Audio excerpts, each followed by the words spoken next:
This is WYMT Mountain Sports, your home for the Kentucky Wildcats and local high school sports. And they meet again tonight. Number 16 Kentucky tips his SEC tournament off with a quarterfinal game against Alabama. Big Blue versus the Crimson.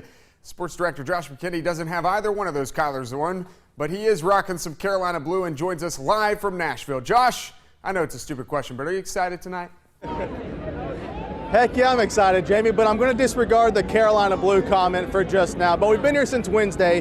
It's the first time we'll get to see Kentucky along with all the fans you can see behind me dressed in their blue.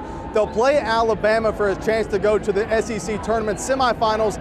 They've already beat Alabama twice this season.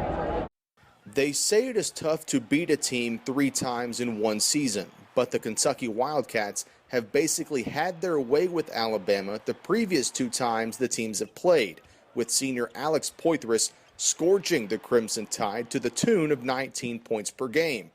But Alabama head coach Avery Johnson appears to be more concerned with another Wildcat, sophomore point guard and SEC Player of the Year, Tyler Ulis. We just got to try to stay in front of him, contain him, and we can't afford for him to have a double-double. Got to try to take something away, which is easily said than done.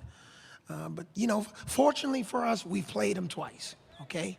Played him first game, a 36-hour game after we played Ole Miss at home, and then we went in the Rupp Arena, and they got the best of us. Against the Tide on February 23rd, Ulis was one of 4 Wildcats who scored in double figures, finishing with 19 points and 10 assists, as Kentucky won easily 78-53. And since that game, Alabama has gone just 2-2, but feels it is a much different team. We're starting to play a lot better. I know Kentucky's a really great team, give them all the respect, and we're just going to try to go in and scout and do our best we can. Our coaching staff always prepares us really well, so we're just going to go in and do our best tomorrow night. We feel we're a little bit different team now. At least we've played in a situation where they had a pretty large home crowd. They'll have the same thing tomorrow from what I understand. So at least my guys won't get shocked by what they're going to see with their fans tomorrow. Now entering this week, Kentucky has won 28 SEC tournament championships. That's the most by far in the conference. The next most is Alabama, who has only won 6. We'll have more coverage tonight on the Appalachian Wireless Sports Overtime. But for now, Josh McKinney reporting in downtown Nashville. Jamie, back to you. Man, Josh has a lot of fans down there in Nashville. Kentucky, Alabama tonight, 7 o'clock tip time inside Bridgestone Arena. The Tide and the Cats on the SEC Network. Highlights and post-game reacts tonight on the Appalachian Wireless Sports Overtime. Texas A&M is the 1 seed in the SEC tournament. Aggies taking on Florida. Second half, game tied at 61. Not anymore. Jalen Jones.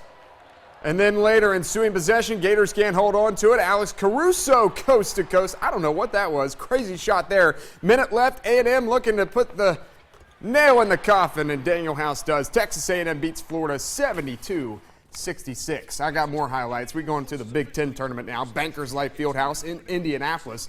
Number 1 seed Indiana taking on 8 seed Michigan in the quarterfinals. Troy Williams, that's smooth. Wolverines down 1 at the break. Let's go second half. Indiana on the run. Mark Donald. Woo!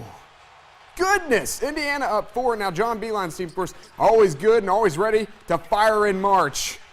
Duncan Robinson ties the game up at 69, and then Cameron Chapman for the win. Oh, yeah. Michigan beats Indiana 72-69. I should mention LSU also won its first-round game today at the SEC tournament, beating Tennessee. We'll have Kentucky highlights and much more tonight on the Appalachian Wireless Sports Overtime. Come join us. We'll see you then.